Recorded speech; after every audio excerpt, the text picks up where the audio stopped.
picture is a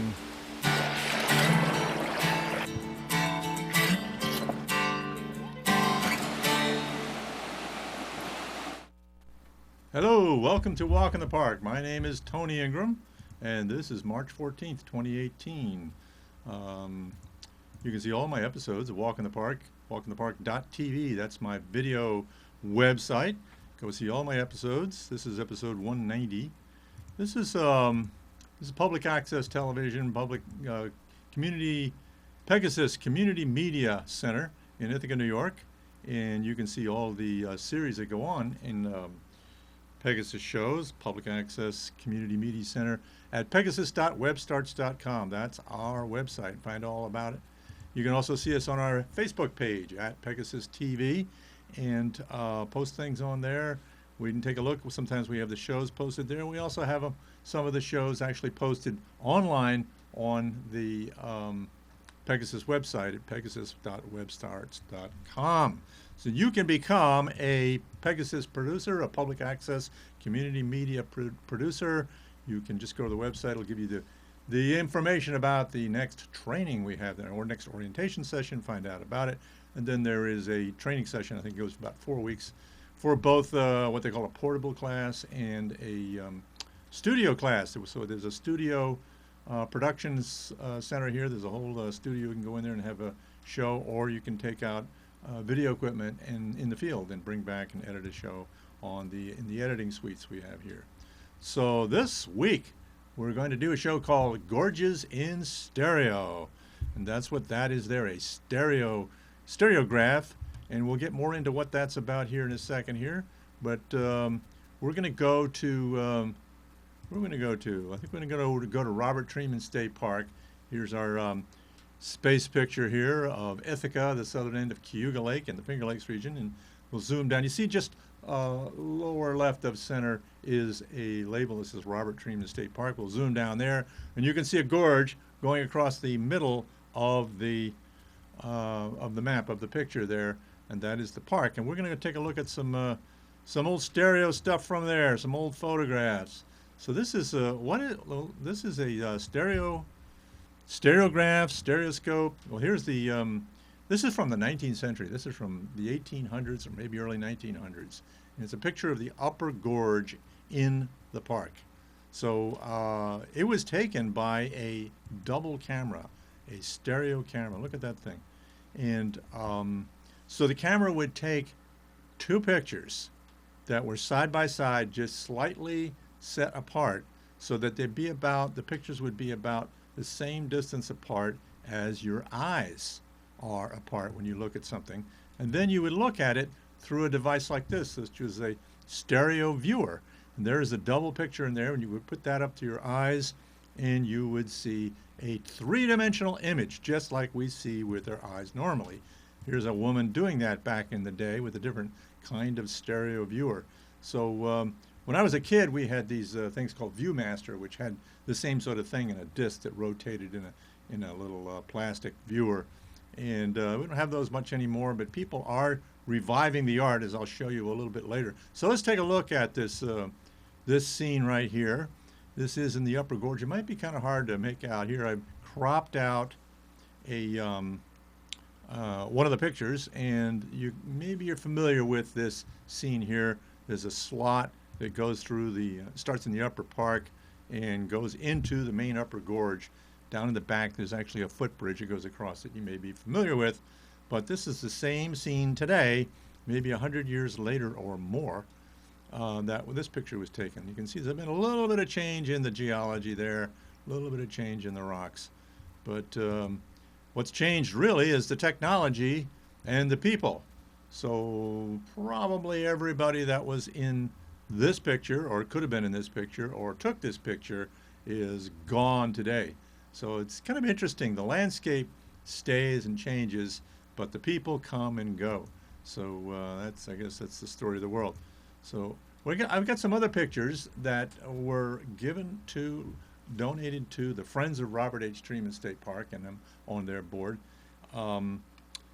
by Historic Ithaca. And these pictures are of a terrible flood that happened in the park, actually happened in the area in 1935, July 7th, 1935, this horrendous downpour sat on the region on that day and night and ripped up a lot of our gorges. Not all of them, but a lot of them. And it did a lot of damage to the park, Treman State Park, also Taughannock Falls State Park, Watkins Glen State Park, and actually over in Binghamton, it was in the Shenango River and so forth. It was disastrous. A lot of loss of life there. Anyway, this is a road in the park that was just wrecked by the flood. So here are these old historic Ithaca pictures that we have. There's a lot of erosion damage here in the park. I'm not real specific on just where that is. Some more ripped through. Just really, really did a lot of damage. Look at that bank that's been completely ripped out by this tremendous cloudburst flood that happened. Here's one of the bridges to the upper park. That's the roadway was terribly wiped out. We've had a number of floods in recent years, but nothing quite this bad, and hopefully we don't. But with climate change, we're getting more and more severe weather and more cloudbursts like this that could conceivably bring back some of this kind of damage. I think this was probably in the upper park. It looks like one of the old houses that used to be there when the park was created in 1920, and before that it had been a private resort and or a privately owned resort. There's actually a whole hamlet up there, people living up there, and there were mills and so forth. Now this is looking, if you know the upper park, this is out in front of the mill, which would be on the right out of the picture, looking down the today's parking lot in the upper park, and then there is a building down there, a shelter pavilion. It's a little bit closer in. You can see there's some flood damage there. And actually, a flood came through and almost took out the mill. Could have. But a little closer here, you can see one of the old trucks. And the creek would just be to the left. Actually, on both sides of this building, creeks come together. And they converge just behind this building, so a lot of water was running through there. Look at these trees that were jammed in the windows of that pavilion. I think that was actually a snack bar back then, and a recreation shelter snack bar. Now it's a shelter that you can rent, and actually a pretty nice space. But it survived. So I happened to be over in the park for a Friends of Robert H. Treman State Park meeting a couple of weeks ago, and I went for a walk before the meeting and took his picture of some picnic tables that were waiting for spring. And I also went up to the swimming area, and look at these pictures in the swimming area here. Look at this, is what they call the lower falls, and this is right from the diving area, right at the lower falls. I have like a 45-second video to show you from that times here, so we'll just bring that up here, get that going. Let's see, take a second or two to bring that up.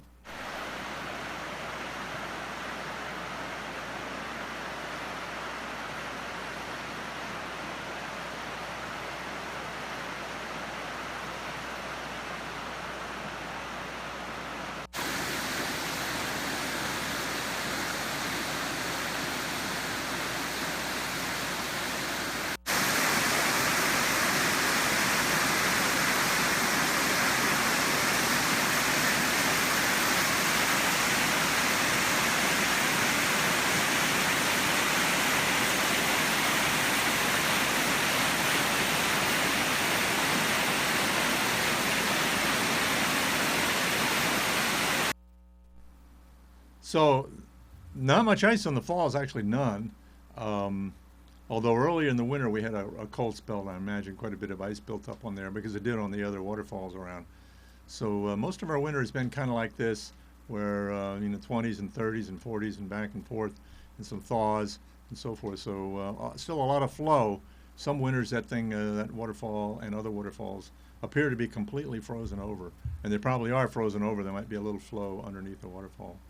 So, gorges in stereo. Let's go take a closer look at that concept here. Here's one that actually most of these old stereographs were provided by a friend of mine named Bill Hecht, who's a photographer and a historian and a geologist, and he likes to go around finding old photographs, particularly these old stereographs, and scan them on his computer and then share them with people. So here's one from Taughannock Falls I hadn't seen before.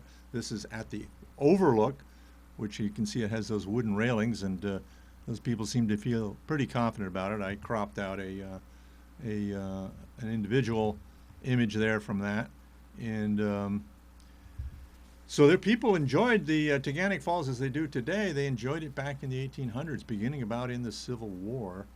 Let's take a look at, now these people may have been staying here, and right where the parking lot is today, there was a big hotel called the Taughannock House, and that lasted from, I don't know, probably 1863 or so. I'm not sure I have that date right, but until 1922 when it burned down, so maybe 50 years or more. And so there was a hotel. You could take a steamboat up the lake and go to the hotel, take this carriage up. There was also a railroad farther up, and the old railroad trestle's still there, farther upstream above the gorge, and people could come up that way. So so that's what these old stereographs were like. Well, that's not a stereograph, actually, this picture. This was from a stereograph. Here's another stereograph from Taughannock. Kind of hard to see what's going on there. Let's look in the back here. Let's see. That's the see, the Upper Taughannock Ravine West Quarries. Well, it turns out that the area of the Upper Gorge. Here's a zoom in on that same picture clip from that same stereograph. There's a quarry operation going there on either side of the top of the Upper Gorge, upstream from the falls. There was quarrying of flagstone, and here's some of it right here. Probably that's from another stereograph. That was shipped out by the rail, because this is real near the rail line that's up there. It's Black Diamond Trail, it's called now, that ends right there. But there's a railroad trestle that it ends on, and so they could ship this flagstone out to all over the place, to New York City, to Philadelphia, but it was used locally too, in Trumansburg and Ithaca and so forth. And I remember the old flagstone sidewalks in Ithaca. I don't know if there's any of them left. So now this is from Miss Ackley's News Emporium in Tioga Street in Ithaca, and she ran a news service in Ithaca for many years. I don't really have the dates on that. Tried to find that out, but I didn't get that right away. So she had a newsroom for many years, and she advertised in the daily newspapers. So okay, so that was an era, tremendous era of stereo pictures of our gorges back in the 1800s. I don't know when that began, maybe 1880s or so, 1890s. In the early 1900s, there was this craze of producing those stereographs and those stereo viewers, and then, like I said, it went to the Viewmaster sort of thing. But it seems to be gone. It's been gone for a long time until now. Let's take a look at. There's a new book that's come out, the Taughannock Falls Experience, put out by a local artist and photographer. His name is Diego Ruiz, and I actually have a copy of it here. We'll take a look at it. There's here's a couple of pictures. Some of the old stereographs are in there, and there's a viewer that comes with the book, and you can actually look at these and see the 3D images with the viewer. Now there's the upper picture there. That is a aerial picture by Bill Hecht. He collaborated on it. There was about 3 different people that collaborated on this book. He's also working on one for Watkins Glen. So here's the book actually, and I guess it's available locally. I can't tell you exactly what stores, but go online, look for the Taughannock Experience. Let's see, maybe as a website, Stereoscope Journal 2016. Proud member of International Stereoscopic Union, National Stereoscopic Association. So, oh yeah, go to stereoscopejourney.com. Stereoscopejourney.com. Probably can't read that. Find out more about this book, and you know, it's pretty interesting. So let's actually see what people used to see in the old stereographs with their viewers. And there is a viewer that comes with a book that's flattened, and you can unfold it and make this little viewer. So I tried this out again this morning. It takes you a moment to get the hang of it until you see the image, and then it's like, wow, 3D image. So it's being revived. He's, as I understand, he's going to be making. He's working on a book on the Watkins Glen State Park as well. So that will be interesting to see that. So once again, the Taughannock Falls Experience by Diego Ruiz. Okay, so we're going to move on to some other stereoscope views of area parks and similar areas. So let's go over to one of our favorites, the local one in Ithaca, the Buttermilk Falls, State Park, Buttermilk Falls, main falls in downtown Ithaca. This is what it looked like in one of the old stereo views. Same waterfall, but look at that building there. That building, I looked it up. That was a sawmill. I don't know exactly where the water supply came. There's actually two falls in Buttermilk Falls. The first lower fall you see, and then up above it there's actually an overlook between them now along the trail. But there's a second fall up there, so maybe it came from that area. And then above that second fall there's yet another waterfall called Pulpit Falls, and there was a reservoir there that was part of the city of Ithaca water supply.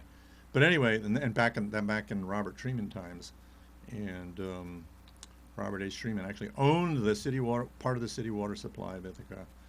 But then that became illegal, so he gave the park or sold it to the state. 1924. So this is a swimming area, is where the mill was, the sawmill. This was a very dry season for that picture. Okay, so we're going to go on to, we're going to look at another area. You know, this show is called Walk in the Park. So we're going to go for a walk in the park. We're going to go walk in a preserve, a Cornell Botanic Gardens preserve over in Varna. So let's see, where's Varna? Well, if you know where Ithaca is and you've been around here for a while, you may know where Varna is. You take Route 366 or Dryden Road out east of Ithaca, east of Cornell, and you can see a marker right in the middle there. Let's zoom into that. Okay, so this is the village of Varna, the hamlet of Varna. You can see in the lower left there is a label. And right in the middle is a pin. It says Monkey Run Preserve. Monkey Run Preserve. There's some story about how it got its name, but I don't have that in front of me now. But anyway, it's a road. Monkey Run was a road that I think probably went across Fall Creek. That's Fall Creek that's squiggling through the picture there, that snaky thing that goes through the upper left. And the green area around there, the forested area, that is the Monkey Run Preserve. And it's like over 500 acres. And let me see, I might have some more information about that if I can pull that up here. You get the Monkey Run. Oh, okay, we'll get to that.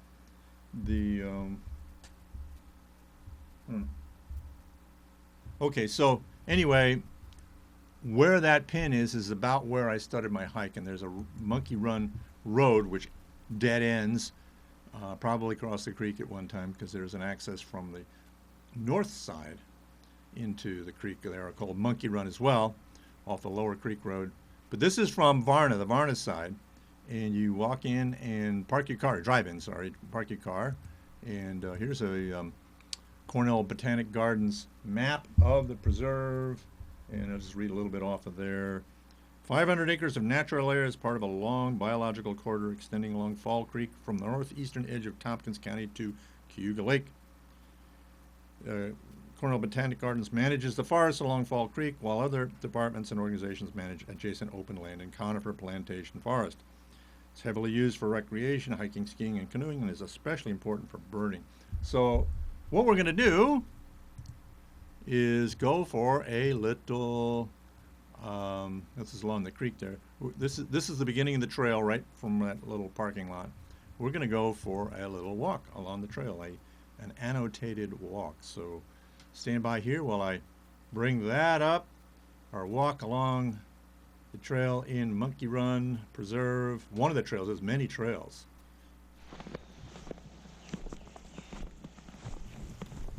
So last week I went for a walk on the trail in the Monkey Run, I should say, natural area of Cornell Plantations, Cornell Botanic Gardens they call it now, which is in Varna, which I've probably showed you the map already. And it's this section of it walks along, well, near Fall Creek in a floodplain forest they call it. and there are little creeks that come in from the side, little tributary creeks like this one that feed Fall Creek. And Fall Creek is the large, well, we'll get to that later about Fall Creek, but anyway, other portions of the Monkey Run natural area are up on high banks above the creek on glacial deposits, very clay-laden glacial deposits that I featured in episode 140, which was actually shown last week as a rerun. But in any case, so I went out a few days ago on this walk. This is the Monkey Run Road. I guess at one time crossed Fall Creek, but not anymore. So you can get access to the preserve and the creek via Monkey Run Road coming out of Varna. And then you can also get access from the northern side off of Lower Creek Road near Hanshaw Road. And that's probably better known, actually. But there are a number of trails that go through the preserve. Here I'm going down a steep slope that was muddy and icy, and so I took my time. But so it's a nice walk. I didn't go a great distance. So anyway, I'm going to read a little bit of the description from the Cornell Botanic Gardens natural area of the Monkey Run Preserve. First of all, it's more than 500 acres and was acquired over the years between 1908 and 1926. So it's been around for a while. I'll read the section on the natural heritage. Monkey Run includes the forested slopes along the banks of Fall Creek, which we'll be seeing soon. Although this is not slopey here, you can see off to the right there are some slopes that go up, but in other places they're very dramatic. I'll probably drop in a picture of that. In the areas that were orchards, old apple trees can still be found. Exotic species introduced as ornamentals such as daylily are common in parts of the tract. Conifer plantations are also present. Sections of the steep forested slopes have always been forested but have a logging history. So on the steep slopes, yeah, they obviously didn't farm them, but they would cut the trees. These forests range from dry upland oak forest to the rich floodplain forest near the creek. And that's what we're walking through here. Obviously it's been cleared over a lot, so there's a lot of second growth and some invasives. Wet meadows are also found near the creek, and I'm sure of that. Wildflowers are abundant in the spring, so maybe I'll come back in the spring and see what kind of wildflowers we have here. So this being primarily a floodplain forest, I'll read what the Cornell Botanic Gardens description is of a floodplain forest. It's a hardwood forest found on alluvial gravels on low terraces of floodplains of larger creeks and creek deltas. Characteristic trees include sycamore, cottonwood, box elder, silver and red maple, butternut, crack, and white willow. American elm was once present. Characteristic vines and shrubs are Virginia creeper, poison ivy, and spice bush. Characteristic herbs are white snake root, green dragon, jewelweed, ostrich fern, and jump seed. Well, obviously you can't tell too much about the herbaceous stuff now, and the leaves aren't out on the deciduous plants, so it's not that distinct as in terms of what the individual species are here. But it's still a nice walk any time of year. So Fall Creek is, as I was saying, is the largest tributary to Cayuga Lake. Its sub-watershed of Cayuga Lake is approximately 140 square miles, and it comes in from the southeast portion of the lake. So I think about maybe as much as 25% of the water that enters Cayuga Lake comes out of Fall Creek, enters Cayuga Lake at least via its tributary streams. So so this is a nice place. There's, as I said, a number of other trails to explore in Monkey Run Natural Area in Varna.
Monkey Run, natural area, Cornell Botanic Gardens in Varna. Check it out. You go online to the Cornell Botanic Gardens, or you go to ithacatrails.org, and you can find it and print out a map and so forth and go for a walk there. There's a number of different trails. I haven't been on them all, so check it out. So that's let's get back to our story here. I have more stereos to show you. I'll have to show you in another show, another episode. So here's the question: what waterfall is this, and what gorge is it in? It took me a while to figure it out. I actually had to ask somebody. So, well, that's all we have for our show today. And here I'll just do our final goodbye credits here. And anyway, I encourage you all to go out, turn off this screen, and go out and go for a walk in the park.